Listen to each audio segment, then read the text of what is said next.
Hey, Marc Warnke, the Goat Guy here. So I'm going to kind of be talking about life setting stuff, but before I get into this, if anything you want to do to raise goats, we have it for you as a resource.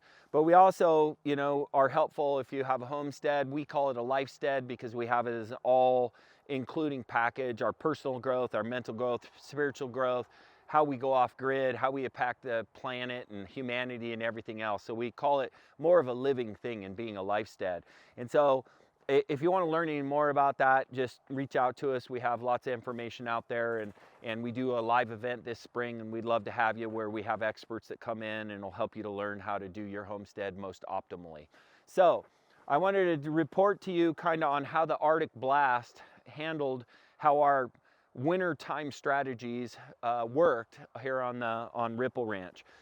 This, you can see, by the way, is our freeze miser doing its job. Now, it's important that you guys see how far this water comes from. This water comes from clear inside of our shop.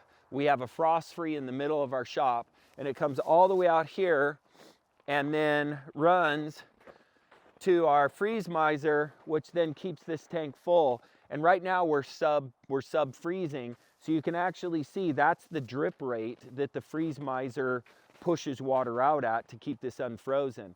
Now the cool part is that never froze in the really cold temps. So if you remember and you watched one of my earlier videos, I was like, well, I don't really know how it's going to work. When it really gets cold, it works, and it works good. And not only that, we have a place where my hired man lives out in one of we call it date night, and it's a really cool place here on the ranch. And one of the things that does is that we use to keep the tanks warm in that, we actually use the freeze miser that's coming into the camper, and we wrap that hose around parts on the outside that we want to keep from getting frozen. And you can see it actually keeps the tanks and the areas around it unfrozen. So it works amazingly well. I'm surprised how much heat transfer there is from the hose to what's around it, and how well it keeps things thawed as well. So you can actually use the hose itself in combination with the freeze miser to keep everything else from freezing. So that was really cool. Another thing I wanted to show you that we learned about is here on the skidster on the JCB. And with the JCB, we push a lot of snow, and this year we had a lot of rain after the Arctic blast, and you can see everything's like a skating rink out here. It's actually quite hard to walk.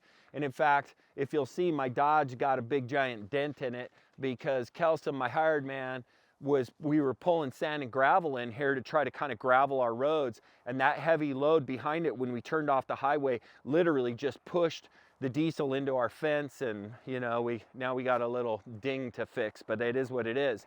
So it's really slick. And so this skidster has had difficulty keeping traction to be able to push snow on these frozen surfaces, and it's been really hard. I haven't been able to clean the breezeway very well and stuff like that. It's been a super pain in the butt because this thing can't get the traction with these kind of treads. So with this kind of tread, what happens is that I think it disperses enough to where it ends up being just a flat skid, and it's all over the place. So if you come in close, we actually bought these things that you screw into the treads. So now it has a little studs, and the cool part is with a screw gun, you can pull them out and put them in, and they have a carbide tip on them. Now, one of the bad news parts of this is they're about $1 a piece, and there's 400 between the two, so that's $400 for these little things. But they're reusable. You pull them out after the season. They're carbide tips, so they're really durable. I've noticed we've been running it quite a bit, and we haven't lost one yet. And they work really well, amazingly well. The traction difference is profound. Now I'm going to take you and I'm going to show you a little bit of a before on the north end home, because I kind of want you guys to see how we're getting creative in making a rental property become an Airbnb here on the ranch, and how we're strategically going about that and trying to bring it in as a revenue source. So I'm going to pause the video real quick and we're going to jump over there, and then that'll kind of be, you know, the freeze winter update plus a new project that we're adding on, like we needed another project. All right, so this is the house that I've never showed you the inside of. And actually, we have literally just bombed this place as we're beginning to do the remodel, because one of our workers actually lives here while we're doing it. So she's cooking in the main house. But anyway, so I don't want to apologize about the mess too much, because you guys get what it takes to remodel and do all that stuff. We've also always used this for like our big freezers in here, and we use it for storage of all our chickens and the elk we get and all that stuff. And then we have another freezer in the house. So we've kind of treated this as like a utility house. We only had the time when we moved in to kind of just paint it and make it look better, and it was really rough when we got it. But now we're deciding that this could be a really amazing revenue generator for us here on the ranch. And remember, one of the things that I am trying to help you with as a part of the lifesteading movement is not only to be on a homestead, but to still have a life, to be able to be financially abundant, personally, physically, emotionally abundant. And one of the things that we want to do is we want to have our land at least pay for itself, and more importantly, pay for itself and somebody to help. Because if you have a ranch, it's really a beautiful thing, but if you can never leave it, then you feel handcuffed and your options, you know, fall off. So one of the things that we're doing to create more options for ourselves is that we're going to do the whole Airbnb thing. And we, surprisingly enough, we live very much in the country, but we're like 13 minutes from the Boise, you know, airport. It's a big airport and a lot of people flying in. We're actually closer here to the airport. They can get closer to my ranch than they can get to downtown. So it's really cool how close we are, and how much people would come in and use this. Now, this is a 2-bedroom house. It has a master. It's a cute older home. It was moved here from downtown Boise onto the ranch originally in like 1976, I believe, and this house was built in 1916.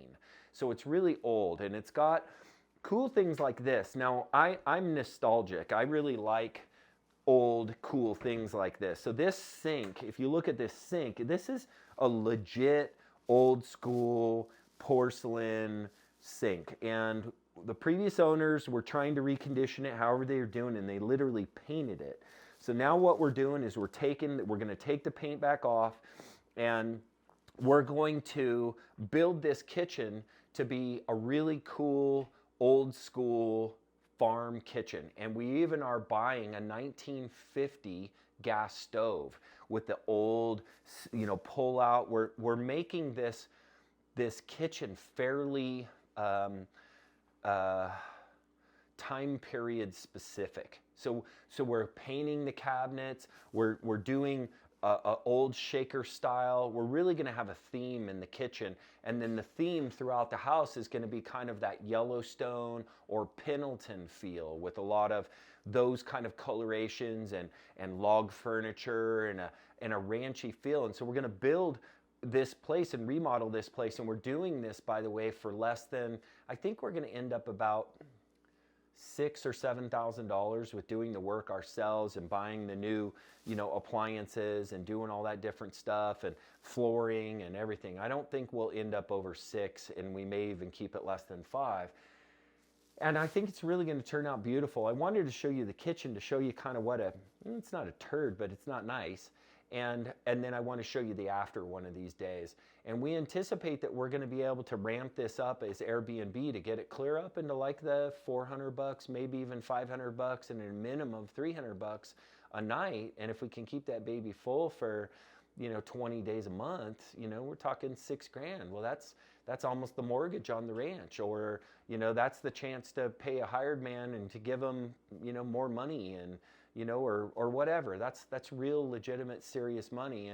And so we're really putting the time, thought, and energy into creating a theme, creating an idea, creating an event, having things like that will offer, you know, things like we're going to have fresh goat milk and fresh chicken eggs as the B part of it, the breakfast part of it. we're really thinking about all these things so we can optimize and create something that generates good reviews and lots of demand and return clients and la la la la la.